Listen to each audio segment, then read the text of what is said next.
Hello guys, welcome back to all of you on my channel नेरी study. अगर अभी तक आपने इस चैनल को सब्सक्राइब नहीं किया है तो तुरंत इसे सब्सक्राइब करें और अपने फ्रेंड्स में इसे शेयर करते रहें। यहाँ जो कंटेंट मैं आपको देने का प्रयास कर रही हूँ वो आपको कहीं और नहीं मिलेगा, इसीलिए नेरी स्टडी के साथ बने रहिए। आज हम जिस विषय पर चर्चा करने जा रहे हैं वो है संविधान से संबंधित कुछ महत्वपूर्ण 20 प्रश्न। और ये ऐसे प्रश्न हैं जो बार बार परीक्षाओं में पूछे गए हैं, परंतु इन प्रश्नों को घुमाकर और किस तरह से आपके सामने प्रस्तुत किया जा सकता है वही मैंने आपके लिए आज तैयार किया है कंटेंट। तो आप इस कंटेंट को ज्यादा से ज्यादा शेयर करिए ताकि लोग मेरे इस चैनल मेरी स्टडी से जुड़ पाए और इस कंटेंट का लाभ उठा पाए। चलिए चलते हैं पहले प्रश्न की तरफ। तो पहला प्रश्न क्या कहता है? पहला प्रश्न कहता है कि भारत में संघीय न्यायालय की स्थापना किस वर्ष हुई थी? ये हमारा आज का पहला प्रश्न है कि भारत में संघीय न्यायालय की स्थापना किस वर्ष हुई थी? इसका उत्तर है 1937। इसका उत्तर 1937 बिल्कुल सही है। और ये किस अधिनियम के तहत हुई थी? तो भारत शासन अधिनियम 1935 के तहत। भारत शासन अधिनियम 1935 के तहत एक संघीय न्यायालय की स्थापना की गई थी। और ये संघीय न्यायालय की स्थापना दिल्ली में की गई थी। कहां पर की गई थी? स्थान को जरूर याद रखिए, कई बार आपसे स्थान भी पूछते हैं, इसलिए मैं व्याख्या करती हूँ प्रश्नों को, बिल्कुल एकदम आप तक अंदर तक उसको डीप में आपको बताती हूँ कि क्या क्या इससे संबंधित तथ्य हैं। तो दिल्ली में इसकी स्थापना की गई थी। और इसमें इसमें कौन कौन था? इसमें एक तो मुख्य न्यायाधीश था और उसके साथ साथ 6 अन्य न्यायाधीश होते थे। इस संघीय न्यायालय में एक मुख्य न्यायाधीश और 6 अन्य न्यायाधीश होते थे। और जो पहले मुख्य न्यायाधीश इस संघीय न्यायालय के बने थे उनका नाम था मॉरिस गैवियर। सर मॉरिस गैवियर इस संघीय न्यायालय के पहले मुख्य न्यायाधीश बने थे। तो ये थे इस प्रश्न से संबंधित महत्वपूर्ण तथ्य। चलते हैं प्रश्न संख्या 2 की तरफ। प्रश्न संख्या 2 क्या कहता है कि किस अधिनियम के तहत भारतीय विधान परिषद को बजट पर बहस करने की शक्ति प्राप्त हुई?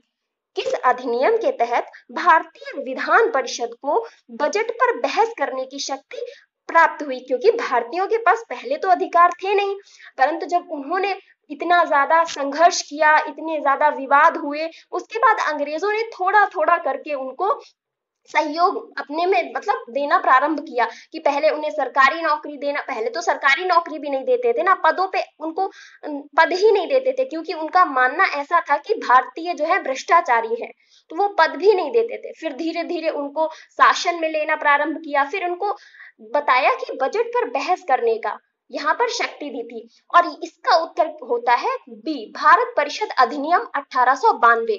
भारत परिषद अधिनियम 1892 इसका बिल्कुल सही उत्तर होता है कि इसमें क्या था, इसमें भारतीय सदस्य जो थे वो बजट पर बहस भी कर सकते थे। इस अधिनियम के बाद से भारतीय सदस्य बजट पर बहस भी कर सकते थे और उनको प्रश्न पूछने का, ध्यान रखिएगा, शब्दों पर ध्यान दीजिएगा, प्रश्न पूछने का भी उनको यहाँ पर अधिकार दे दिया गया कि अब वो प्रश्न भी पूछ सकते हैं।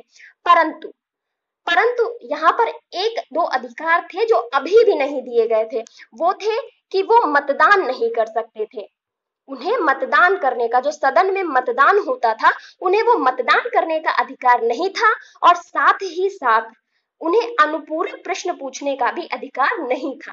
तो ये अधिकार नहीं मिले थे, परंतु बजट पर बहस करने का और प्रश्न पूछने का अधिकार उन्हें भारत परिषद अधिनियम 1892 के माध्यम से दे दिया गया था।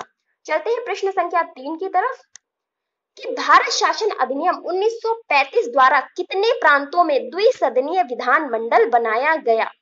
भारत शासन अधिनियम द्वारा 1935 में कितने सदनों में द्विसदनीय विधान मंडल बनाया गया? अब द्विसदनीय विधान मंडल तो आप जानते हैं ना, विधानसभा और विधान परिषद, जिसमें विधान परिषद जो होती है वो उच्च सदन होती है और विधानसभा कैसी होती है? निम्न सदन होती है। विधान परिषद उच्च सदन और विधानसभा निम्न सदन होती है।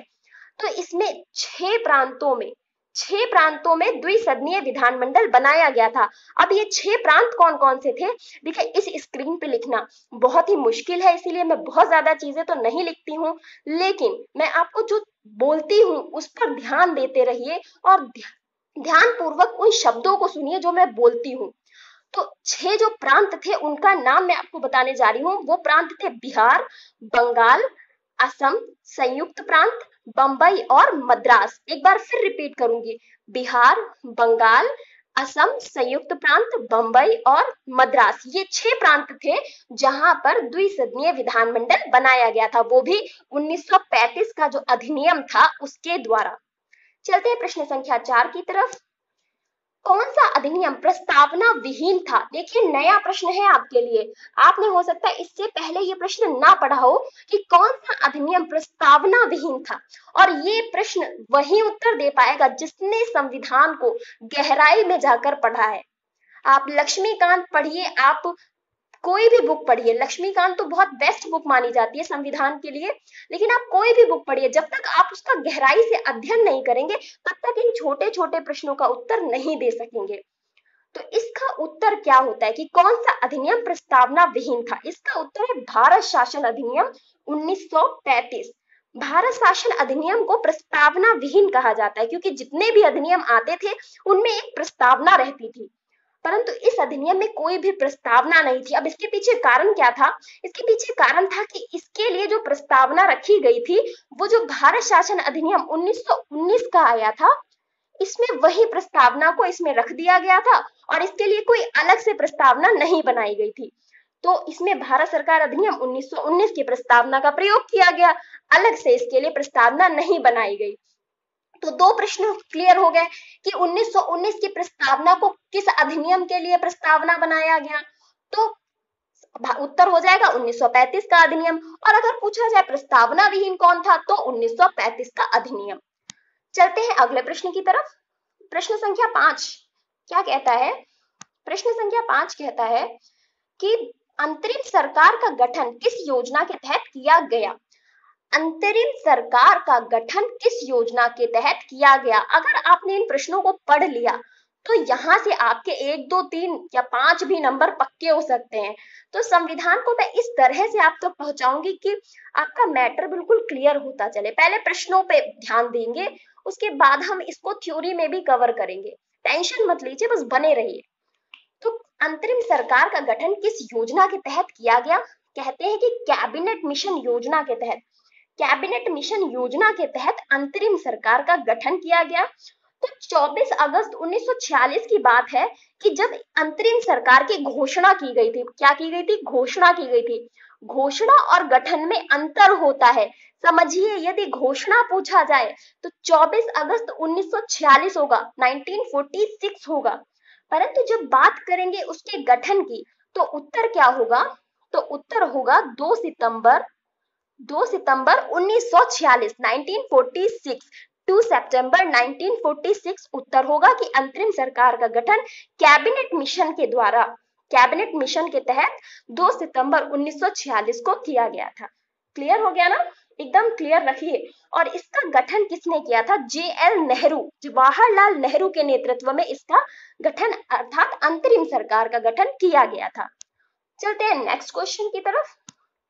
सर्वप्रथम औपचारिक रूप से संविधान सभा के विचार का प्रतिपादन किसने किया था? सबसे पहले औपचारिक रूप से, शब्दों पर जरूर गौर करना है कि औपचारिक रूप से संविधान सभा के विचार का प्रतिपादन किसने किया था। तो इसका जो उत्तर होगा, इसका उत्तर होगा MN रॉय। अब आप सोचेंगे MN रॉय, कहीं ऐसा तो नहीं जवाहरलाल नेहरू हो? नहीं, MN रॉय बिल्कुल सही उत्तर है। देखिए ये जो कहते हैं संविधान सभा का विचार कहां से निकल के आया? कहीं से तो ये शब्द निकला होगा, कहीं से तो इसका विचार आया होगा। तो कहते हैं कि इंग्लैंड के समानतावादियों और हेनरी मेनन का नाम याद रखिएगा। अगर आप समानतावादी भूल भी जाए तो कोई दिक्कत नहीं, लेकिन हेनरी मेनन के मुख से इनका सबसे पहले संविधान सभा का विचार निकला। परंतु अगर व्यवहारिक रूप में देखा जाए कि सबसे पहले किसने संविधान सभा को अपनाया, तो USA अर्थात अमेरिका और फ्रांस ने सबसे पहले संविधान सभा को अपनाया। और उसके बाद भारत में किसके विचारों में संविधान सभा की झलक देखने को मिली? तो वो थे कौन? बाल गंगाधर तिलक। समझ में आ रहा है ना? बाल गंगाधर तिलक के विचारों में सबसे पहले संविधान सभा की झलक देखने को मिली। कि इन्होंने ऐसा कहा था ना कि हमारे भारतीयों का संविधान भारतीयों के द्वारा किया जाएगा या बनाया जाएगा, इस तरह से कुछ इनके शब्द थे। तो ये सबसे पहले इन्हीं के द्वारा, इनके शब्दों में भारत में हमें संविधान सभा की झलक देखने को मिली।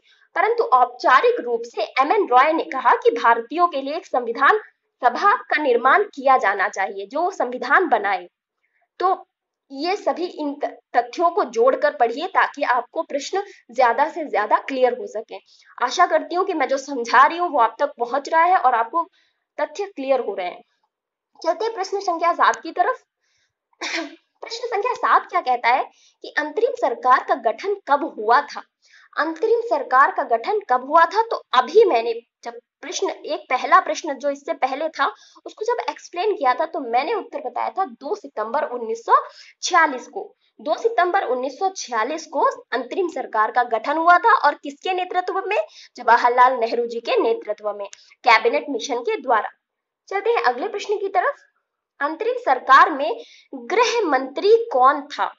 भाई अंतरिम सरकार जब बनी तो उसमें कई सारे पद बांटे गए और लोगों को अलग अलग, जो भी अंतरिम सरकार में शामिल हुए थे उनको अलग अलग पद दिए गए। तो इस अंतरिम सरकार में गृह मंत्री के पद पर किसको विराजमान किया गया? तो वल्लभ भाई पटेल जी को, वल्लभ भाई पटेल जी को गृह मंत्री बनाया गया। इसके साथ साथ अब हम ये भी जानेंगे कि ऑप्शंस में और भी लोग हैं, उन्हें कौन से पद दिए गए।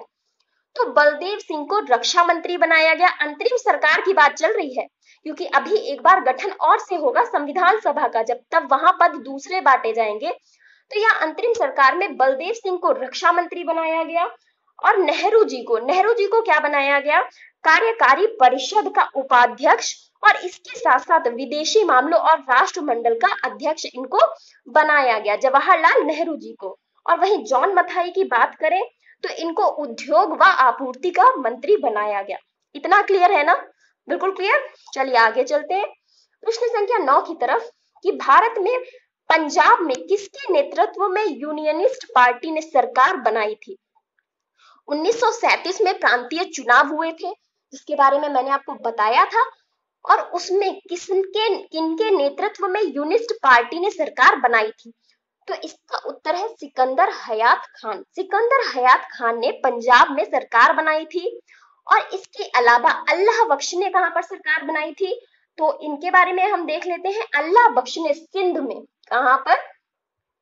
सिंध में अपनी सरकार बनाई थी। उसके साथ साथ बी.एन. दास ने उड़ीसा में, कहां पर? उड़ीसा में सरकार बनाई थी अपनी। और बीजी खरे ने बंबई में, बंबई समझ जाइए, बॉम्बे में, यहाँ पर इन्होंने बंबई में सरकार अपनी बनाई थी। इतना हमें इस प्रश्न से और इसके ऑप्शन से क्लियर हो गया। चलते हैं अगले क्वेश्चन की तरफ कि प्रारूप समिति के सदस्य जेपी खेतान की मृत्यु के बाद उनकी जगह किसने ली? प्रारूप समिति के सदस्य जेपी खेतान की मृत्यु के बाद उनकी जगह किसने ली? तो प्रारूप समिति जिसके अध्यक्ष कौन थे?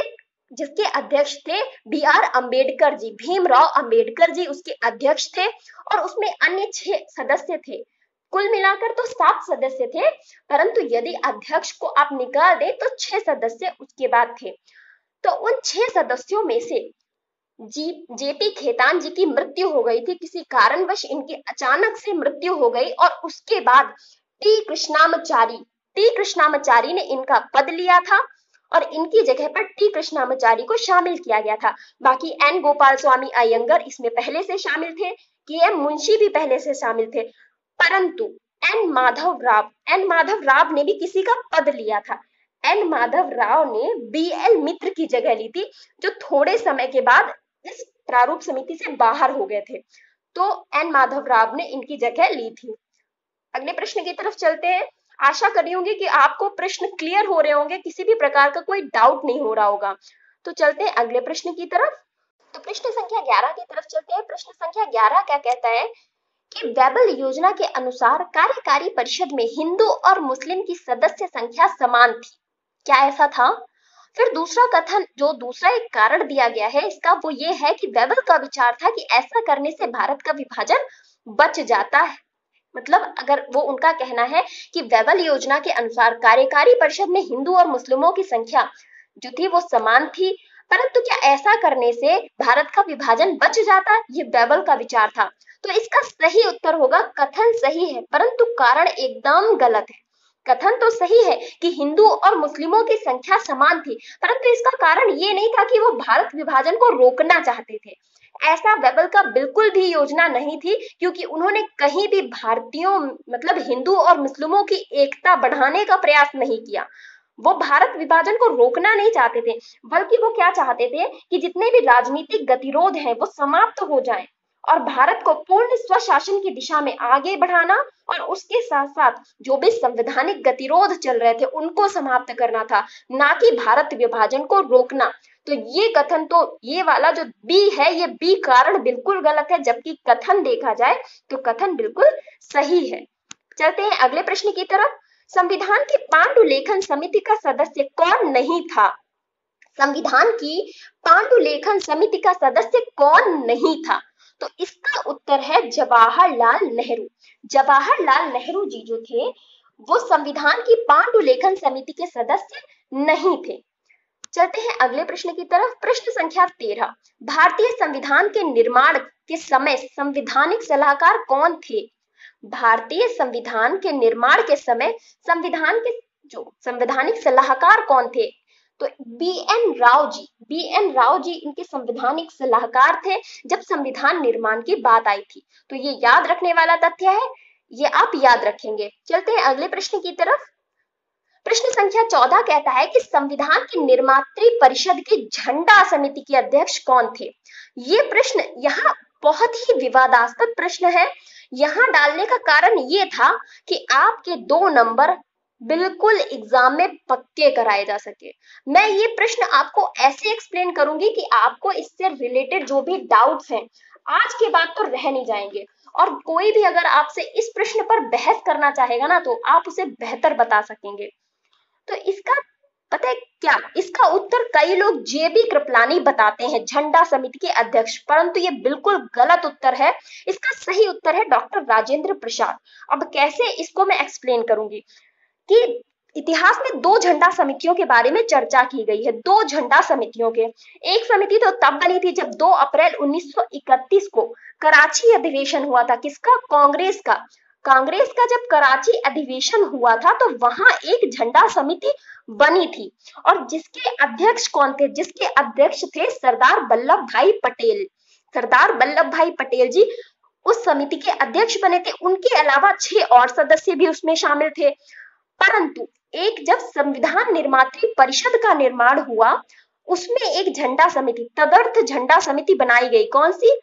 तदर्थ। तदर्थ शब्द पर ध्यान दीजिएगा और उसके साथ साथ संविधान निर्मात्री परिषद पर भी ध्यान दीजिएगा कि इसमें एक तदर्थ झंडा समिति बनाई गई और जिसके अध्यक्ष डॉक्टर राजेंद्र प्रसाद जी को बनाया गया, और इनके साथ साथ अन्य सदस्य थे जैसे अबुल कलाम आजाद जी, सरोजनी नायडू जी, सी गोपालाचारी जी, और इसके अलावा के.एम. मुंशी और बी.आर. अंबेडकर जी भी अन्य सदस्यों में शामिल थे।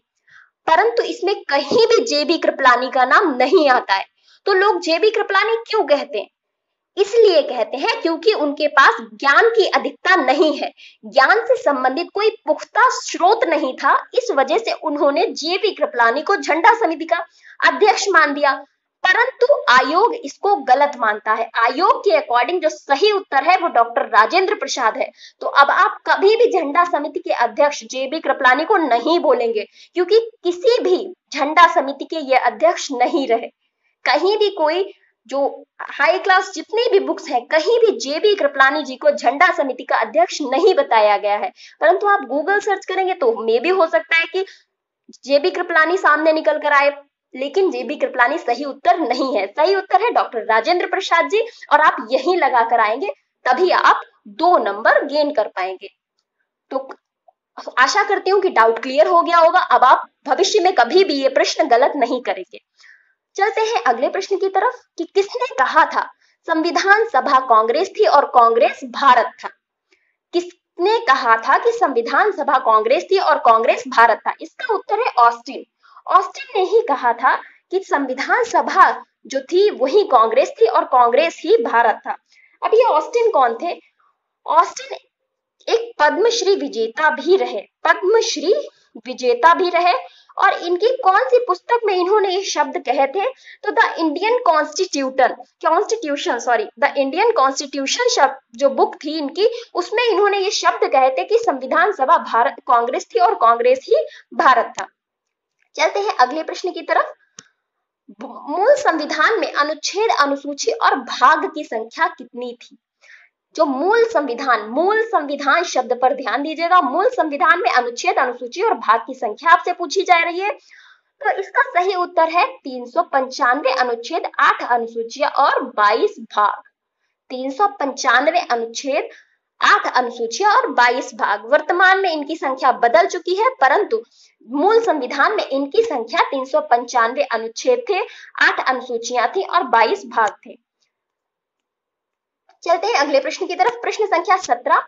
26 नवंबर 1949 को कितने अनुच्छेद प्रभावी हुए थे? क्योंकि हमारा संविधान 26 नवंबर 1949 को अंगीकृत और अपना लिया गया था। तो जब उसको अपना लिया गया था, उस समय वहां पर कुछ जो अनुच्छेद थे उनको प्रभावी बना दिया गया था, कुछ अनुच्छेद थे उन्हें लागू कर दिया गया था, और बाकी का जो संविधान था वो 26 जनवरी 1950 को पूर्णतः लागू किया गया और उसे हम गणतंत्र दिवस के रूप में मनाते हैं। तो यहाँ पर कितने अनुच्छेद प्रभावी हुए थे? यहाँ पर 16 अनुच्छेदों को प्रभावी कर दिया गया था। 16 अनुच्छेद। अब ये 16 अनुच्छेद कौन कौन से थे? तो ये थे 5, 6, 7, लिखती हूँ, 5, 6, 7, 8, 9। इसके अलावा 60, 324, 366, 367, 379 मतलब 379, 380, 380, 388, 388 और 391, 391, 392, 393 और 394। ये कुल 16 अनुच्छेद थे जिनको 26 नवंबर 1949 को प्रभावी कर दिया गया था। चलते हैं अगले प्रश्न की तरफ कि 26 नवंबर 1949 को कितने सदस्यों ने संविधान पर हस्ताक्षर किए थे? कितने सदस्यों ने संविधान पर हस्ताक्षर किए थे? तो इनकी संख्या थी 284 सदस्यों ने, 284 मेंबर्स ने उस संविधान पर हस्ताक्षर किए थे, और वो भी 26 नवंबर 1949 को। और कहते हैं कि इसमें कितनी महिलाएं उपस्थित रहीं? तो 8 महिलाएं इसमें उपस्थित रही थी। महिलाओं की संख्या तो 15 थी, परंतु 8 महिलाएं इसमें उपस्थित रही थी, जिसमें हंसा मेहता, इन सब का प्रमुख नाम आता है सामने। चलते हैं प्रश्न संख्या 19 की तरफ। स्वतंत्रता के बाद गठित मंत्रिमंडल में वित्त मंत्री कौन बना था? स्वतंत्रता के बाद गठित मंत्रिमंडल में वित्त मंत्री कौन बना था? बहुत ही महत्वपूर्ण प्रश्न है, क्योंकि पहले वित्त मंत्री हैं तो इनके बारे में तो पढ़ना जरूरी है। तो वित्त मंत्री बने थे आर.के. षणमुख चेट्टी, ये पहले वित्त मंत्री बने थे। वहीं हम जॉन मथाई की अगर बात करेंगे, ये रेलवे और परिवहन मंत्री बने थे। C.H. भाभा की बात करेंगे तो ये वाणिज्य मंत्री बने थे। और एन.वी. गाडगिल जो थे कार्य, खदान व ऊर्जा मंत्री बने थे। तो ये चारों ऑप्शंस हमारे लिए बहुत इंपॉर्टेंट है, इन्हें याद रखिएगा। और आज का अंतिम और मोस्ट इंपॉर्टेंट प्रश्न, आज का अंतिम प्रश्न है परंतु आपके लिए बहुत इंपॉर्टेंट है कि प्रत्यक्ष कार्यवाही दिवस कब मनाया जाता है? प्रत्यक्ष कार्यवाही दिवस कब मनाया जाता है? तो इसका सही उत्तर है 16 अगस्त 1946। 16 अगस्त 1946 को प्रत्यक्ष कार्यवाही दिवस मनाया गया, वो भी मुस्लिम लीग के द्वारा। और क्यों मनाया गया? कि नेहरू को अंतरिम सरकार हेतु आमंत्रित जब किया गया कि नेहरू अंतरिम सरकार का गठन करेंगे, ऐसा करके कुछ एक प्रावधान हुआ, उनको आमंत्रित किया गया, तो उसके विरोध में मुस्लिम लीग ने प्रत्यक्ष कार्यवाही दिवस मनाया कि इनको गठन के लिए क्यों आमंत्रित किया गया। तो इसका विरोध करने के लिए मुस्लिम लीग ने ये प्रत्यक्ष कार्यवाही दिवस मनाया था 16 अगस्त 1946 को। तो ये था आज का हमारा सेशन। कैसा लगा ये कमेंट बॉक्स में जरूर बताइए, ज्यादा से ज्यादा लाइक्स करिए और शेयर करते रहिए ताकि लोगों तक ये कंटेंट पहुंच सके। Thank you so much for watching.